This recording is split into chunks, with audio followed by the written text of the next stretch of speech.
গতকাল 21শে জুলাই কমিশনের রিপোর্ট পেশ করেছেন মুখ্যমন্ত্রী শুভেন্দু অধিকারী। আর আজকে 21শে জুলাইয়ের মঞ্চে বিরোধী দলনেতা ঋতব্রত বন্দ্যোপাধ্যায় তিনি বলছেন, কমিশনের রিপোর্টকে ঠান্ডা ঘরে পাঠিয়ে দেওয়া হয়েছিল। জাতীয় নির্বাচন কমিশন আমাদের পক্ষে সিদ্ধান্ত দিলে প্রতি মাসে শহীদ পরিবারকে মাসে 10,000 টাকা করে দেব। এই তদন্ত কমিশনে যারা সাক্ষ্য দিলেন, সেই সাক্ষ্যের ভিত্তিতে তদন্ত কমিশন যে রিপোর্ট জমা দিল, সেই রিপোর্টকে ঠান্ডা ঘরে পাঠিয়ে দেওয়া হলো। ইংরেজিতে যাকে বলে উইলফুল সাপ্রেশন। কমিশন যে রিপোর্ট দিলেন, সেই রিপোর্ট পড়ে হয়তো মনে হলো সরকারের যে অনেক লোক বিপদে পড়ে যাবে, কাউকে কাউকে বাঁচাতে হবে, তাই রিপোর্ট ঠান্ডা ঘরে পাঠিয়ে দেওয়া হলো। কমিশন বলেছিল শহীদ পরিবারদের 25 লক্ষ টাকা করে দিতে হবে, যারা আহত হয়েছেন তাদের 5 লক্ষ টাকা দিতে হবে। আর বাস্তব কি হলো?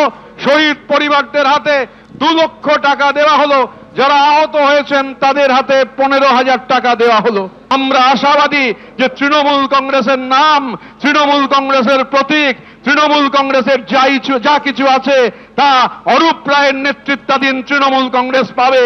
এবং আপনাদের কথা দিতে পারি, প্রথম NWC মিটিং যখন হবে, নির্বাচন কমিশন যদি আমাদের সপক্ষে সিদ্ধান্ত দেন, প্রথম যে কাজটা আমরা করব, এই যে পার্টির বিপুল টাকা 21শে জুলাইয়ের যত শহীদ পরিবার, সেই সমস্ত শহীদ পরিবারের অ্যাকাউন্টে প্রতি মাসে অল ইন্ডিয়া তৃণমূল কংগ্রেসের অ্যাকাউন্ট থেকে 10,000 করে টাকা পৌঁছে যাবে। 21শে জুলাইয়ের মঞ্চ থেকে তৃণমূল নেত্রী মমতা বন্দ্যোপাধ্যায় আরো বলেন, আবার 1997-এ ফিরে যাব, আমার কণ্ঠ রোধ করা যাবে না।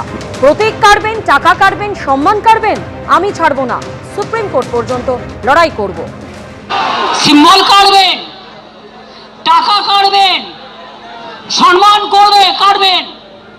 শুনুন, এই তৃণমূল কংগ্রেস কর্মীদের টাকা দিয়ে, ওই টাকা তৃণমূল কংগ্রেসের রক্তের বিনিময়ে তুমি আমার সিম্বল কাটলে, তোমার হাতে সরকার আছে বলে আমি মানুষ যে সিম্বল গ্রহণ করবে, যদি সেই সুযোগ আসে, আমি ছাড়বো না, আমি সুপ্রিম কোর্ট পর্যন্ত দেখব। কিন্তু অনেক রক্তের বিনিময়ে, আর আমি ফাউন্ডার প্রেসিডেন্ট, আমাদের সিম্বল কাটতে পারে না এই নত। গাইড জোরে করছে, যেভাবে গাইড জোরে ভোট করেছে। আর যদি কারো, তোমাদেরও মনে রাখবে, তোমাদের সবটা কেড়ে নেব, সবটা কেড়ে নেব, সবটা কেড়ে নেব। মানুষ যেটা গ্রহণ করে হৃদয় থেকে, সেটাই দলের প্রতীক হয়, সেটাই দলের সম্পদ হয়, সেটাই দলের ঐতিহ্য হয়, সেটাই দলের ইতিহাস হয়।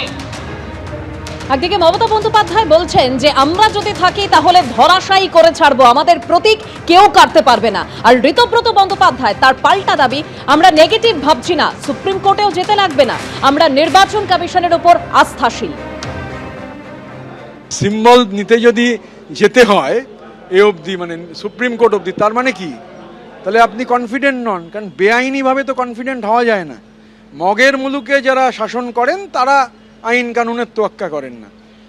আমরা বলেছি তো 22 তারিখ NWC হওয়ার পর 23 তারিখই সব লিখে জানিয়েছিলাম।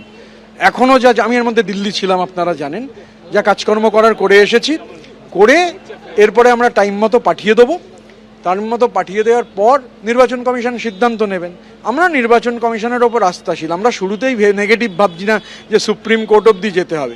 উনি সুপ্রিম কোর্টে যদি না হয়, আন্তর্জাতিক আদালতেও যদি যাওয়ার সুযোগ থাকে, সেটাও যেতে পারেন, কোনো সমস্যা নেই। এবিপি আনন্দ, এগিয়ে থাকে, এগিয়ে রাখে।